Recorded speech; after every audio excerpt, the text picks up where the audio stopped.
All right, so in Module 8, I'm going to be talking a little bit more about data analysis and some of the assumptions that need to be met before we can do an accurate amount of data analysis. So I'm going to be talking about independence of observation, autocorrelation, and some visual analysis that we'll be doing.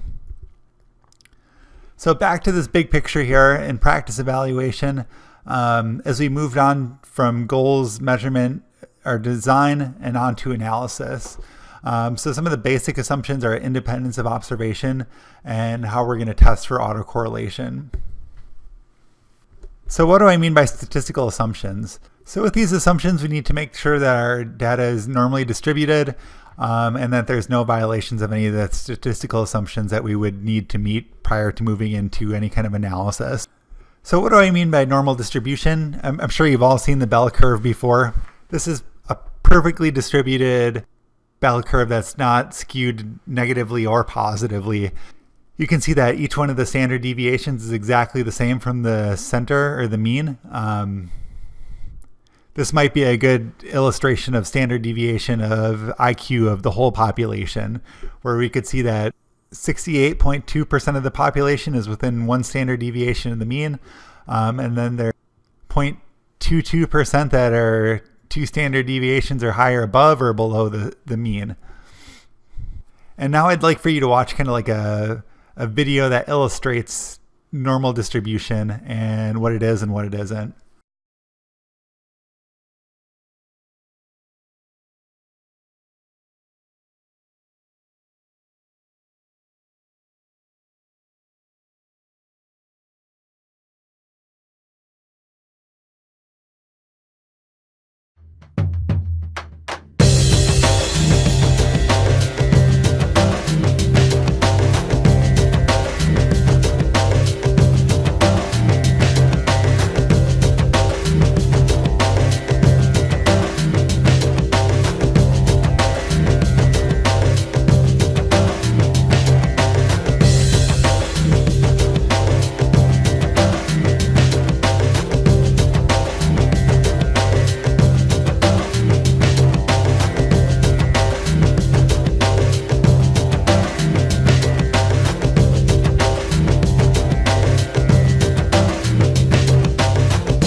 Okay, so now let's talk about some data that's not normally distributed and what we can do with that.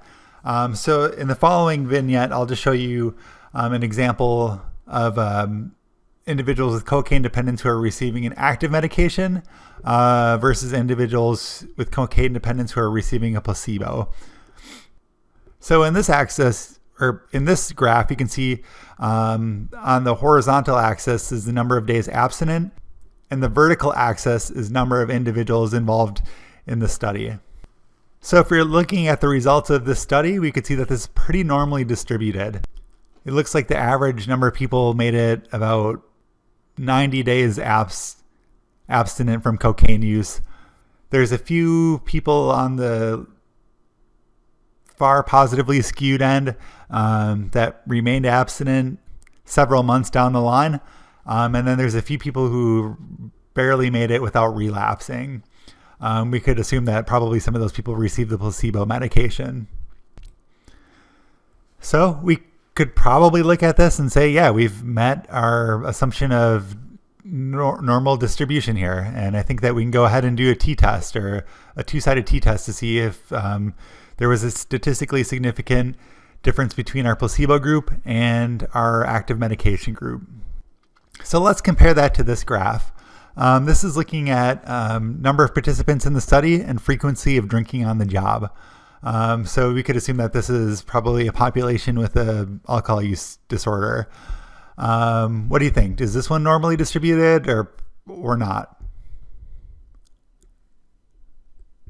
As opposed to this one, which is pretty normally distributed. I would say that this one is positively skewed, and we can see that there's a lot of people that had 2 days drinking on the job, and a smaller number of people who had 8 days drinking on the job, which is probably a good thing. But since this is positively skewed, we would probably need to do some kind of transformation statistically in order to make sure that we met the assumption of normal distribution. So all is not lost. We would just need to transform the data statistically in order to make sure that we can run our test accurately. Another thing worth pointing out with this graph is it looks like all the people that had 0 days were excluded from the study. So that would almost certainly lead to a positive skew here. And that could just be related to the people that were excluded from the study, or the sample that was gathered for this particular study that was being used. So another one of the assumptions is independence. And independence means that one data point isn't impacted by another data point. What if we didn't have independence of observations? You could think of back to the cocaine example. What if one person's use was dependent on another person's use? So maybe somebody with the placebo group lived with somebody who was in the active medication group. Or if you've ever seen the movie Dallas Buyers Club, where they were testing the effectiveness of HIV medication versus a placebo. But it turned out within the study that people were mixing their medications, so at least everybody in the group would get half of the active medication. And then that kind of threw off the results because there wasn't independence of observations. The observations were dependent on one another because people were mixing their drugs. So that would mean that the basic assumption that each observation was independent and they weren't related to each other was not met. And that would obviously bias our data, and we'd have more noise in the data that would make it more difficult to analyze.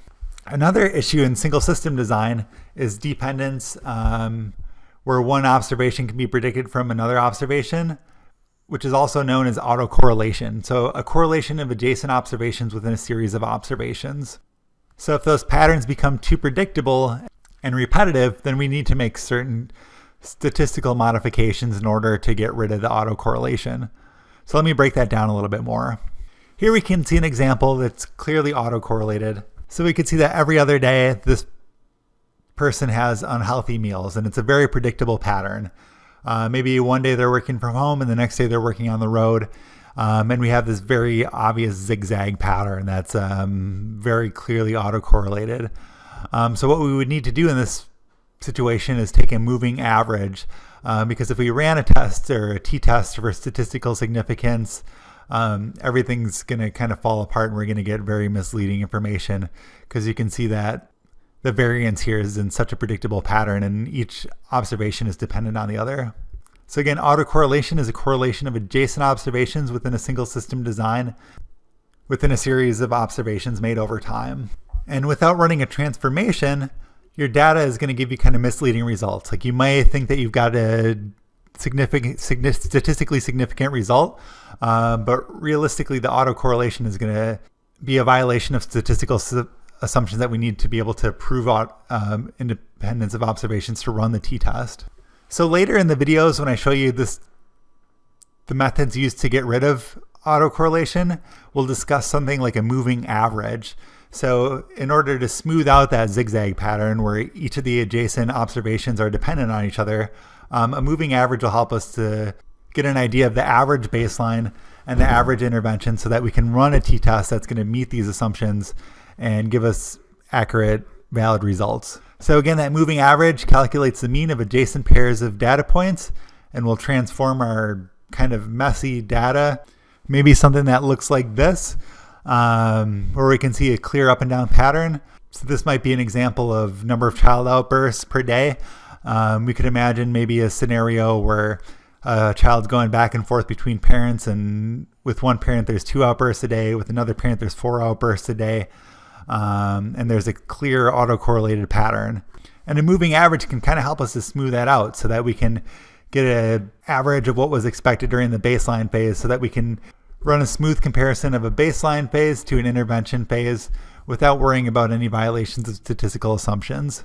And just worth noting, we're going to be doing some tests for autocorrelation and statistical significance. And I've had a few people in the past confuse the two terms. So when we're running a test for autocorrelation, we're just seeing if the statistical assumption of independence of observations is met, versus a t-test is looking at whether or not there's a statistically significant change from the baseline to the intervention phase. And so you need to run a test of autocorrelation before you can run a t-test.